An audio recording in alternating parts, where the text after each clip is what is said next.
Hello friends, welcome to संसार classes. घटना चक्र पूर्वावलोकन में हम विश्व का भूगोल पढ़ रहे हैं। आज का जो चैप्टर है वो है सूर्य तप एवं तापमान।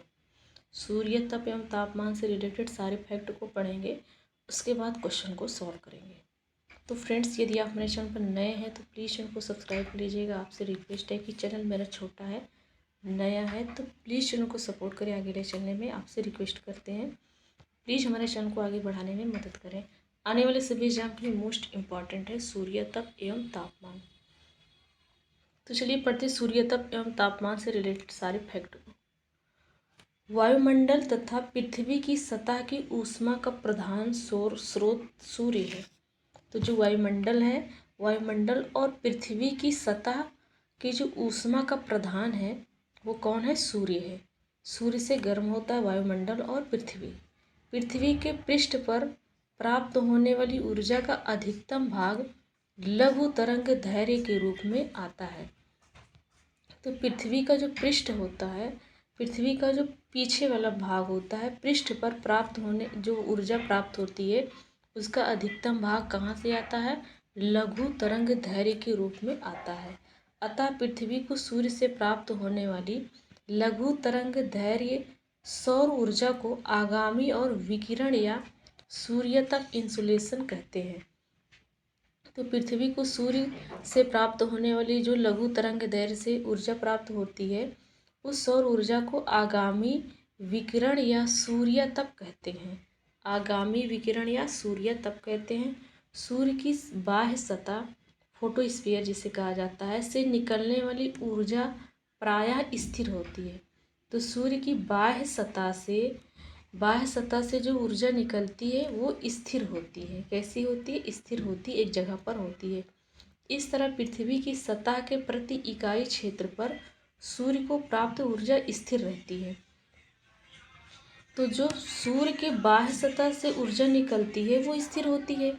इसी तरीके से पृथ्वी की सतह के प्रति इकाई क्षेत्र पर सूर्य से की जो ऊर्जा प्राप्त होती है वो भी स्थिर होती है। इसे ही सौरिक स्थिरांक कहा जाता है। इसे क्या कहा जाता है? सौरिक स्थिरांक कहा जाता है।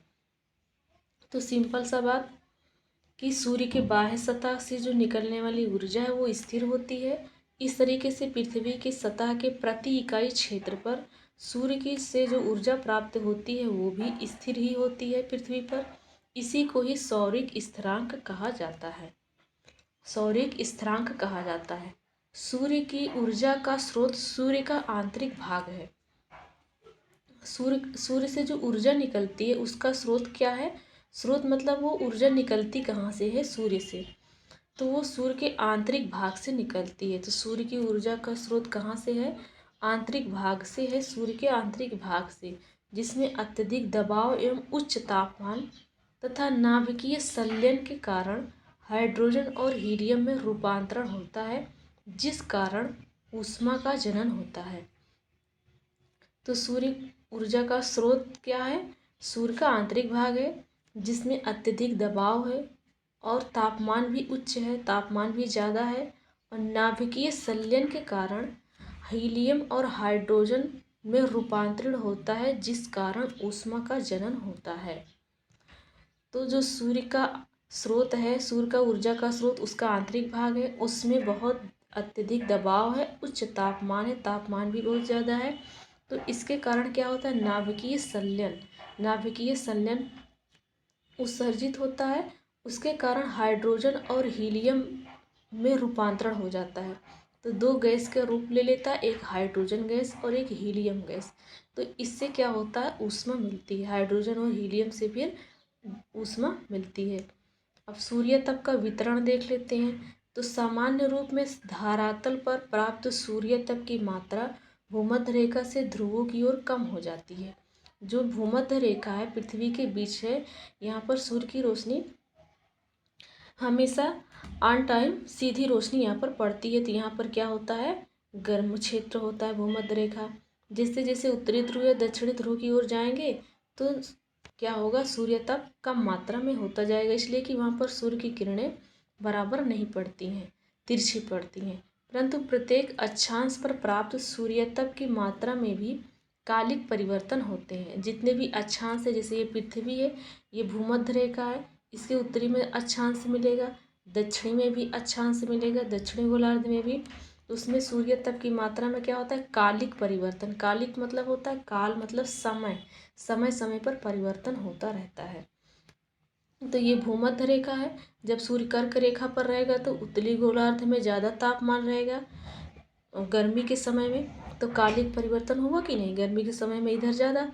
फिर सूर्य दक्षिणी गोलार्ध में चला गया तो इधर ठंडी पड़ने लगी, तो ठंडी के कार्यकाल में क्या हो जाएगा, यहाँ पर कम टेम्परेचर रहेगा और दक्षिणी ध्रुव में ज़्यादा रहेगा। तो वही यहाँ पर लिखा गया है कि कालिक परिवर्तन होते रहते हैं। सूर्य की उत्तरायण एवं दक्षिणायन की स्थितियों के कारण अत्यधिक सूर्यताप क्षेत्र भूमध्य रेखा के दोनों ओर खिसकता रहता है। वही चीज़ जो भी हम लोगों ने बताया। अत्यधिक सूर्यताप प्राप्त करने वाली तापीय अक्षांश रेखा कौन है, भूमध्य रेखा पर न होकर के 20 डिग्री उत्तरी अक्षांश पर स्थित है। सबसे ज़्यादा सूर्यताप प्राप्त करने वाली तापीय अक्षांश रेखा कौन सी है, भूमध्य रेखा नहीं है। भूमध्य रेखा गर्म रहती है, लेकिन सबसे ज़्यादा ताप किस अक्षांश पर रहता है, तो उत्तरी गोलार्ध में जो अक्षांश रहेगी उसको उत्तरी अक्षांश कहा जाएगा। तो 20 डिग्री उत्तरी अक्षांश पर सबसे ज़्यादा रहता है। अगला देखते हैं, सूर्य तप के वितरण को प्रभावित करने वाले कारक। सूर्य तप के वितरण को प्रभावित करने वाले कारक, पहला तो सूर्य की किरणों का सापेक्ष तिरछापन। सूर्य का जो तापमान है उसको वितरण कौन कौन सा करता है, एक जगह से कई जगहों में वितरण करना, फैलाना। तो पहला तो सूर्य तप की किरणों की सापेक्ष तिरछापन। पृथ्वी के गोलाकार रूप के कारण सूर्य की किरणें सर्वत्र समान कोण पर नहीं रहती है। जैसे सूर्य की किरण, यहाँ पृथ्वी गोली है, सूर्य की किरणें जब इधर से आ रही है तो हर जगह तो समान नहीं रहेगी, तिरछी आ रही है। सूर्य की तिरछी किरणों द्वारा सौरिक ऊर्जा का क्षय सीधी लंबवत किरणों की अपेक्षा अधिक होने से सूर्य तप कम प्राप्त होता है। तो कैसा होता है, सूर्य की तिरछी किरणों के द्वारा जो सौरिक ऊर्जा है, मतलब सूर्य से जो ऊर्जा मिलती है, ऊर्जा का क्षय सीधी या लंबवत किरणों की अपेक्षा अधिक होने से सूर्य तप कम प्राप्त होता है। तिरछी होती है पर सीधी होती है। इसके कारण इस लंबवत तिरछी किरणों के कारण किरणों की अपेक्षा अधिक होने से सूर्य तप कम प्राप्त होता है, सूर्य का तापमान कम प्राप्त होता है। दूसरा है इसका पॉइंट, सूर्य के प्रकाश की अवधि जितनी होगी सूर्य तप की मात्रा उतनी ही अधिक होगी। तो सूर्य के प्रकाश की अवधि, जैसे एक ही फ्लो में सूर्य की मात्रा लगातार 2 घंटे है उतने ही तापमान पर, तो सूर्य तप की मात्रा अधिक हो जाएगी, सूर्य का तापमान क्या हो जाएगा, अधिक हो जाएगा। अगला है, जब सौर कलंकों की संख्या में वृद्धि होती है, अर्थात सौर कलंक क्रिया बढ़ती है, तो सूर्य के विकिरण में वृद्धि होती है तथा धरातल पर प्राप्त होने वाली सूर्य तप की मात्रा बढ़ जाती है। तो सौर कलंक या सन स्पॉट किसे कहते हैं, तो इसकी पिछले वाले वीडियो में बताया गया है कि सौर कलंक क्या है। तो जब सौर कलंक की संख्या में वृद्धि हो जाती है, अर्थात सौर कलंक क्रिया बढ़ जाती है, तो सूर्य के विकिरण में वृद्धि हो जाती है, विकिरण की वृद्धि हो जाती है और धरातल पर प्राप्त होने वाली जो सूर्य तप की मात्रा है वो भी बढ़ जाती है। चौथा है वायुमंडल का प्रभाव। तो वायुमंडल का प्रभाव से कैसे होगा, सौर्य विकिरण तरंगों को पृथ्वी के सतह तक पहुंचने के लिए पृथ्वी के वायुमंडल से होकर के गुजरना पड़ता है। तो जो सौर्य विकिरण तरंग हैं उनको पृथ्वी के सतह तक पहुंचने के लिए पृथ्वी के वायुमंडल से होकर के गुजरना पड़ता है। जैसे ये सूर्य है और ये पृथ्वी है, सूर्य से रोशनी पृथ्वी पर आ रही है तो यहाँ बीच में वायुमंडल पड़ता है, तो वायुमंडल से होकर के ये पृथ्वी पर आती हैं, वायुमंडल से इनको गुजरना पड़ता है तब पृथ्वी पर आती हैं। परिणाम स्वरूप सौरिक ऊर्जा के कुछ भाग परावर्तन, विसरण, अवशोषण, प्रकीर्णन आदि प्रक्रियाओं द्वारा मार्ग में ही नष्ट हो जाते हैं, जिस कारण धरातल पर सूर्य तप की मात्रा कम हो जाती है। तो परावर्तन हो जाता है, वायुमंडल से सूर्य की कुछ रोशनी यहीं से वापस हो जाती है, कुछ का विसरण हो जाता है, कुछ का अवशोषण हो जाता है, वायुमंडल ही यहीं पर सोख ले जाता है, पृथ्वी पर नहीं आ पाती। कुछ का प्रकीर्णन होता है, इसलिए सूर्य की पूरा सूर्य का तापमान या सूर्य की रोशनी पूरी तरीके से धरती पर नहीं पड़ती। इसी को वायुमंडल का प्रभाव कहा गया है। वायुमंडल में ही कुछ अवशोषित हो जाती हैं, कुछ वायुमंडल से विसरण हो जाती हैं, कुछ परावर्तन किरणें हो जाती हैं, कुछ प्रकीर्णन हो जाती हैं। तो पूरा जो सूर्य की रोशनी चलती है वहाँ से पृथ्वी पर नहीं पहुँचती है। अगला पॉइंट है, किसी भी वस्तु की सतह पर पहुँचने वाले विकिरण ऊर्जा, मतलब किसी भी वस्तु की सतह पर पहुँचने वाली जो ऊर्जा है या विकिरण के जितने भाग का परिवर्तन हो जाता है उसे एल्बिडो कहा जाता है। एल्बिडो क्या है? किसी भी वस्तु की सतह पर पहुँचने वाली जो ऊर्जा है, विकिरण है, उसके जितने भाग पर परावर्तन होता है उसे एल्बिडो कहा जाता है। पृथ्वी का औसत एल्बिडो कितना है? 30 से 35% है, जबकि पृथ्वी तल पर सर्वाधिक एल्बिडो नवपात हिम से आच्छादित भूमि 75 से 95% है। मरुस्थल का एल्बिडो कितना है? 20 से 30% है। धान की फसल युक्त भूमि का एल्बिडो कितना है? 3 से 15% है। तथा प्रेयरी भूमि का एल्बिडो 10 से 20% है। तो प्रेयरी भूमि कहाँ है? उत्तरी अमेरिका में है। उसका एल्बिडो कितना है? 10 से 20% का है। धूल कण तथा जल कणों द्वारा जब इन कणों का व्यास प्रवेशी सौरिक विकिरण की तरंग दैर्ध्य से लंबी होती है तो विद्युत चुंबकीय लघु तरंग सौर विकिरण के प्रकीर्णन को विसरित परिवर्तन कहा जाता है। जब धूल कण जल कणों द्वारा विद्युत चुंबकीय या लघु तरंग सौर विकिरण के प्रकीर्णन को विसरित परावर्तन कहा जाता है। सूर्य के प्रवेशी विकिरण ऊर्जा के कुछ भाग को किसी तत्व या वस्तु द्वारा अपने में आत्मसात करने तथा उसे ऊष्मा ऊर्जा में बदलने की प्रक्रिया को अवशोषण कहते हैं। तो सूर्य के प्रवेशी विकिरण ऊर्जा के कुछ भाग को किसी तत्व या वस्तु द्वारा अपने आत्मसात करने तथा उसे ऊष्मा ऊर्जा में बदलने की प्रक्रिया को अवशोषण कहा जाता है। तो सूर्य का जो प्रवेशी विकिरण है, ऊर्जा के कुछ भाग या किसी तत्व या किसी वस्तु पर आत्मसात करता है या उस ऊष्मा को ऊर्जा में बदल देता है, तो उसे ही अवशोषण कहा जाता है। जलवाष्प से सौरिक विकिरण की अवरक्त विकिरण तरंग तथा बहिर्गामी दीर्घ तरंग या पार्थिव विकिरण कहा जाता है को आसानी से तथा अधिक मात्रा में अवशोषित करती है। तो जल वाष्प को क्या करता है? अधिक मात्रा में अवशोषित करता है, परंतु यह प्रवेशी लघु तरंग सौरविक विकिरण और पराबैंगनी तरंगों के लिए पारदर्शक होती है, अतः उनका अवशोषण नहीं कर पाती है। परंतु यह प्रवेशी लघु तरंग सौरिक विकिरण की पराबैंगनी तरंगों के लिए पारदर्शक है। पारदर्शक मतलब उसमें से होकर के गुजर जाती है और उसका अवशोषण नहीं कर पाती है। मेघीय रातों में वायुमंडल में जलवाष्प की मात्रा साफ रातों की अपेक्षा अधिक होती है। जो मेघ मतलब बादल वाली रात होती है, उसकी अपेक्षा वायुमंडल में जो जलवाष्प की मात्रा साफ रातों में अधिक होती है। मेघीय रातों में वायुमंडल में जलवाष्प की मात्रा साफ रातों की अपेक्षा अधिक होती है। तो क्या कहा जा रहा है कि मेघीय रात है, बादल वाली रात है, वायुमंडल में जलवाष्प की मात्रा साफ रातों की अपेक्षा अधिक होती है। तो साफ रातों की मात्रा साफ रातों की अपेक्षा अधिक होती है जलवाष्प वाली। बहिर्गामी पार्थिव विकिरण को जलवाष्प से अवशोषित करता है, फलस्वरूप मेघीय रातों में अपेक्षाकृत अधिक गर्मी महसूस होती है। तो जब बादल वाली रात होती है तो गर्मी ज़्यादा महसूस होती है। वायुमंडल जब बादल वाला होता है और जलवाष्प वाली मात्रा क्या होती है? साफ होती है।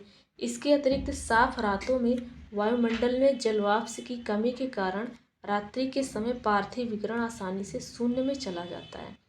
तो साफ रात में क्या होता है? वायुमंडल में जलवाष्प की कमी होती है, इसके कारण रात्रि के समय पार्थिव विकिरण आसानी से शून्य में चला जाता है और साफ रातें ठंडी महसूस होती हैं। वायुमंडल में स्थित कणकीय पदार्थों, धूलिकण तथा गैसों के अणुओं द्वारा प्रवेशी सौरिक विकिरण के कुछ भाग का विभिन्न दशाओं में विसरण तथा उनके बिखराव की प्रक्रिया को प्रकीर्णन प्रक्रिया कहा जाता है। अगला है ऊष्मा बजट या ऊर्जा संतुलन। सूर्य से पृथ्वी एवं उसके वायुमंडल की ओर आने वाले विकिरण को प्रवेशी लघु तरंग सौरभिक विकिरण कहा जाता है। तो सूर्य से पृथ्वी एवं वायुमंडल की ओर जो विकिरण आ रही है उसको प्रवेशी लघु तरंग या सौरभिक विकिरण कहते हैं। जबकि पृथ्वी से वायुमंडल में होने वाली विकिरण को बहिर्गामी दीर्घ तरंग पार्थिव विकिरण कहा जाता है। जबकि पृथ्वी से वायुमंडल में जो होने वाली विकिरण है, पृथ्वी से होकर के जो वायुमंडल में जाती हैं, उनको बहिर्गामी दीर्घ तरंग पार्थिव विकिरण कहा जाता है। पृथ्वी एवं वायुमंडल का ऊष्मा बजट जो वायुमंडल तथा पृथ्वी की सतह द्वारा प्राप्त सौरभिक विकिरण एवं पृथ्वी की सतह तथा वायुमंडल द्वारा ऊर्जा के क्षय का विवरण है।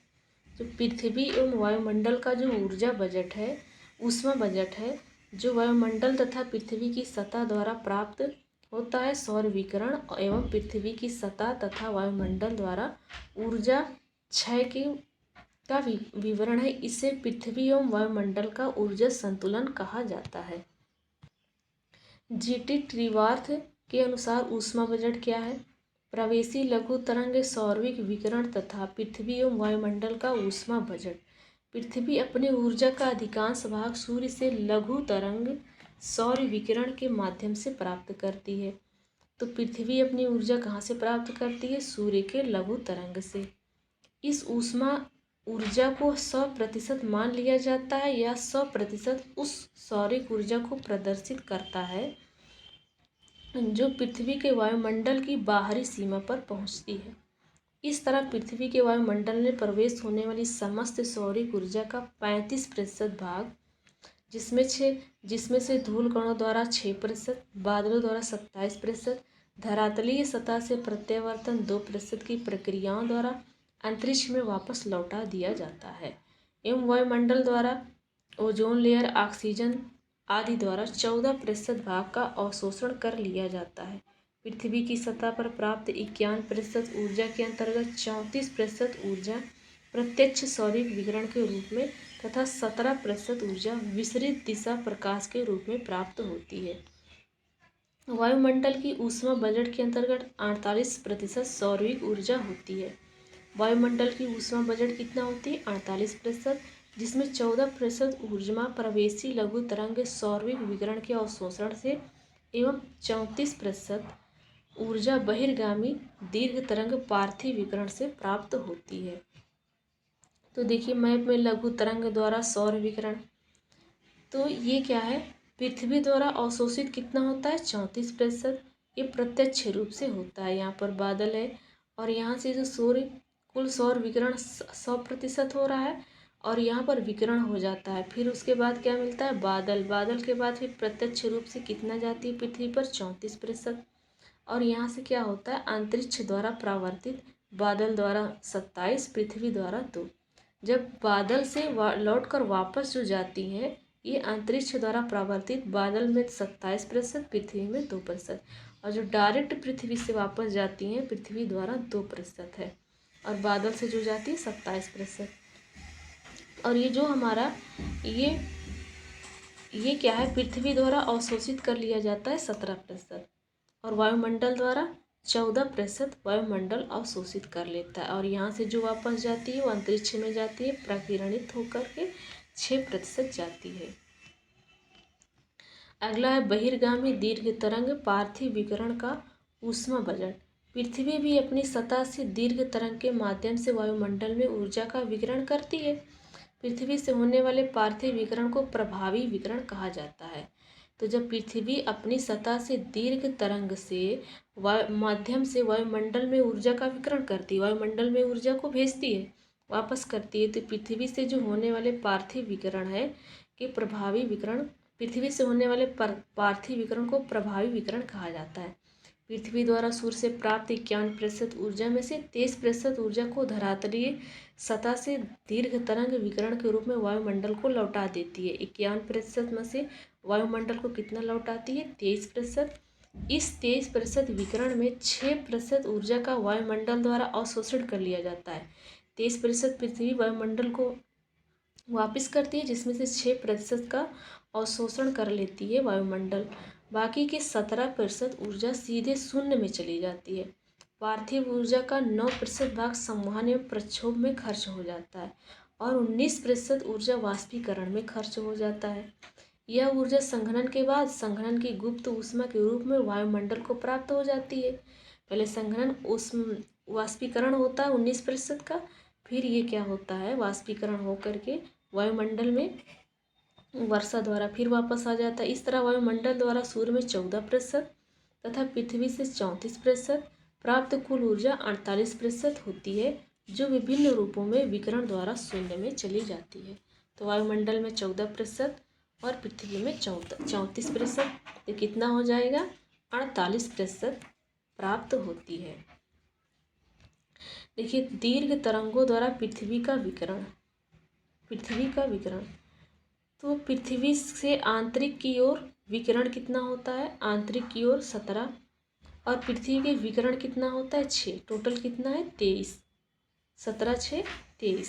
वायुमंडल द्वारा अंतरिक्ष की ओर विकिरण 48 है और संघनन कितना होता है प्लस का 19 और माइनस का 19। प्रक्षोभ एवं संघनन प्लस का 9 और माइनस का 9 होता है। वायुमंडल को गर्म रखने में दीर्घ तरंग विकिरण की प्रमुख रूप से जिम्मेदार है। वायुमंडल को गर्म कौन करता है, दीर्घ तरंग। सूर्य के द्वारा प्रवेशी विकिरण तथा पार्थिव विकिरण के अंतर के परिणाम स्वरूप वायुमंडल गर्म होता है। तो सूर्य के द्वारा प्रवेशी विकिरण जो प्रवेश विकिरण करता है और पार्थिव विकिरण के अंतर के परिणाम स्वरूप, दोनों में अंतर होता है, इसके परिणाम स्वरूप वायुमंडल गर्म होता है तथा कार्बन डाइऑक्साइड आदि गैसों द्वारा हरित गृह गैस जैसे व्यवहार के कारण वैश्विक तापमान की स्थिति उत्पन्न हो रही है। कार्बन डाइऑक्साइड द्वारा आदि गैसों के द्वारा हरित गैसें जैसे व्यवहार के कारण विश्व में अधिक तापमान उत्पन्न हो रहा है। तो यहाँ पर थ्योरी सेक्शन कंप्लीट होता है। आप चलिए क्वेश्चन को सॉल्व करते हैं जो क्वेश्चन पूछे गए हैं। पहला है, वायुमंडल अधिकांश ऊष्मा परोक्ष रूप से सूर्य से तथा प्रत्यक्ष रूप से पृथ्वी के धरातल से प्राप्त करता है। हाँ, वायुमंडल अधिकांश ऊष्मा परोक्ष मतलब अप्रत्यक्ष रूप से सूर्य से पाता है और प्रत्यक्ष रूप से पृथ्वी से पाता है, ये सही है। पृथ्वी के धरातल पर सौर लघु तरंगे पार्थिव ऊर्जा की लंबी तरंगों का परिणत है। तो वहाँ पृथ्वी का जो धरातल है ये सौर लघु तरंगे ऊर्जा पाती हैं, तो इसका कारण आर भी सही है। तो ए और आर दोनों सही है, आर ए की सही व्याख्या भी करता है। अगला क्वेश्चन है, सामान्यतः पृथ्वी की सतह से ऊंचाई बढ़ने के साथ तापमान में घटोत्तरी होती है। पृथ्वी की सतह से ऊंचाई बढ़ते पर तापमान घटता है, क्योंकि वायुमंडल पृथ्वी की सतह से केवल ऊपर की ओर गर्म हो सकता है। वायुमंडल पृथ्वी की सतह से केवल ऊपर की ओर गर्म हो सकता है, ये बात सही है। पृथ्वी के ऊपर जाएंगे वायुमंडल मिलेगा, जहाँ तक वायुमंडल रहेगा वहाँ तक गर्म रहेगा, उसके बाद तापमान घटने लगता है। ऊपरी वायुमंडल में आर्द्रता अधिक होती है, नहीं, आर्द्रता अधिक नहीं होती है, वहाँ पर वायुमंडल ही नहीं होता। ऊपरी वायुमंडल में हवा की कमी हो, हवा कम घनी होती है, तो ये भी गलत, सॉरी एक सेकेंड, वायुमंडल में हवा कम घनी होती, हाँ ये सही है, हवा कम घनी होती इसलिए तापमान घट जाता है। तो आंसर क्या हो जाएगा, 1 और 3, इसका सी ऑप्शन हमारा राइट आंसर हो जाएगा। कौन सा एक अन्य तीनों की तुलना में अधिक सूर्यतक को परावर्तित करता है? तो बालू मरुस्थल ज़्यादा, कि धान की फसलायुक्त, कि नवपात हिम से आच्छादित भूमि, की प्रेयरी भूमि। तो पृथ्वी के औसत एल्बिडो 30 से 35% है, जबकि सर्वाधिक एल्बिडो कहाँ से होता है, नवपात एवं हिम से आच्छादित होता है 75 से 95%, इसलिए आंसर हमारा सी ऑप्शन हो जाएगा। बालू कितना करता है, 20 से 30 कर रहा है, पृथ्वी 30 से 35, बालू 20 से 30, और फसल धान की फसल कितनी करती है 3 से 15। प्रेयरी भूमि कितना करती है 10 से 20। तो सबसे ज़्यादा कौन करता है, 9 हिम से आच्छादित भूमि, तो आंसर हो जाएगा सी ऑप्शन। उसके बाद पृथ्वी है, उसके बाद मरुस्थल है। पृथ्वी 30 से 35 है, मरुस्थल 20 से 30 है, धान की फसल 3 से 15 है, प्रेयरी भूमि 10 से 20 है, जो कि उत्तरी अमेरिका में है। कौन सा एल्बिडो से संबंधित है, तो एल्बिडो से संबंधित है वापसी की शक्ति। किसी सतह की परावर्तन क्षमता को एल्बिडो के रूप में जाना जाता है। जैसे ये कोई सतह है, ये सतह पर सूर्य की किरण आ रही है, तो कितना ये परावर्तन करती है, वापस जाती है, क्या करती है, वापस कितनी किरणें जाती है, तो इसी को एल्बिडो कहा जाता है। जमी हुई बर्फ का एल्बिडो उच्च होता है, जिसका तात्पर्य वह सौर विकिरण को अंतरिक्ष में परावर्तित करती है। जिसका तात्पर्य क्या होता है कि सौर विकिरण को, सूर्य की ऊर्जा को अंतरिक्ष में वापस दे देती है। जबकि हरित क्षेत्र जैसे वन एवं मैदान का एल्बिडो क्या होता है, कम होता है। हरित क्षेत्र जैसे पृथ्वी, तभी हम लोगों ने क्या पढ़ा, बर्फ वाला एल्बिडो ज़्यादा होता है। तो यहाँ लिखा है नौपात हिम से आच्छादित भूमि, और इसका कितना है 75 से 95% का एल्बिडो है। अगला क्वेश्चन है, कथनों पर विचार करना है। अटलांटिक महासागर की तुलना में प्रशांत महासागर में तापमान का वार्षिक परिसर अधिक है। दक्षिण गोलार्ध की तुलना में उत्तरी गोलार्ध में तापमान का वार्षिक परिसर अधिक है क्या। तो दो ऑप्शन दिया गया, दोनों ऑप्शन को बताना है कि कौन सा सही है। तो देखिए, दक्षिण गोलार्ध और उत्तरी गोलार्ध में अंतर होता है। देखो, सागर का आकार जितना बड़ा होता है, वार्षिक तापांतर उतना ही घटता है। तो पहला वाला इसलिए गलत हो गया, इसलिए कि सबसे बड़ा महासागर प्रशांत महासागर, और प्रशांत महासागर का वार्षिक तापांतर ज़्यादा बताया गया है, इसलिए गलत हो जाएगा। इसलिए कि सागर का आकार जितना बड़ा होगा, वार्षिक तापांतर उतना ही घटेगा। तो प्रशांत महासागर को वार्षिक तापांतर ज़्यादा बताया गया, इसलिए पहला ऑप्शन गलत है। अतः अटलांटिक महासागर में प्रशांत महासागर की अपेक्षा अधिक तापांतर पाया जाएगा, इसलिए प्रशांत महासागर से छोटा है अटलांटिक महासागर। उत्तरी गोलार्ध में स्थलीय भाग की, जबकि दक्षिणी गोलार्ध में जलीय भाग की अधिकता है। अतः दक्षिणी गोलार्ध की तुलना में उत्तरी गोलार्ध में तापमान का वार्षिक परिसर अधिक होता है, इसलिए कि दक्षिणी गोलार्ध में जल है और उत्तरी गोलार्ध में क्या, स्थल है। तो दक्षिणी गोलार्ध की तुलना में देखा जाए तो उत्तरी गोलार्ध में तापमान का वार्षिक परिसर अधिक होता है। कौन सा कथन सही नहीं है, ये बताना है। तो चलिए बताते हैं। जलवाष्प से निचले वायुमंडल की अति परिवर्तित गैस से, सही बात है। अधिकतम तापमान की मेखला विषुवत रेखा के सहारे पाई जाती है। नहीं, अधिकतम तापमान की मेखला विषुवत रेखा पर पाई जाती है, लेकिन विषुवत रेखा से भी ज़्यादा उत्तरी अक्षांश में 20 डिग्री पर पाई जाती है। तो बी ऑप्शन गलत हो जाएगा। शीत कटिबंध उभय गोलार्धों में ध्रुवाम वृत्त एवं ध्रुवों के बीच उपस्थित होता है। तो शीत कटिबंध उभय गोलार्ध ध्रुवों के बीच होता है शीत कटिबंध, ये भी सही है। जेट वायु धाराएं अत्यधिक ऊंचाई की हवाएं हैं, जो धरातलीय मौसमी दशाओं को प्रभावित करती हैं। तो जो जेट वायु धाराएं होती हैं, सबसे ऊंचाई पर उड़ती हैं ये हवाएं, और ये धरातल में जो मौसमी दशा होती हैं उसको परिवर्तन कर देती हैं, ठंडी आ जाती है, गर्मी आ जाती है। तो इसका आंसर क्या हो जाएगा, गलत वाला बी ऑप्शन ही गलत है। देखिए यहाँ पर व्याख्या में दिया गया है कि भूमध्य रेखा पर ना होकर 20 डिग्री उत्तरी अक्षांश पर है। अगला क्वेश्चन है, पृथ्वी पर सबसे उच्चतम तापक्रम रिकॉर्ड किया गया है 20 डिग्री सेल्सियस पर। नेक्स्ट है, साफ रात मेघीय रातों की अपेक्षा अधिक ठंडी होती है।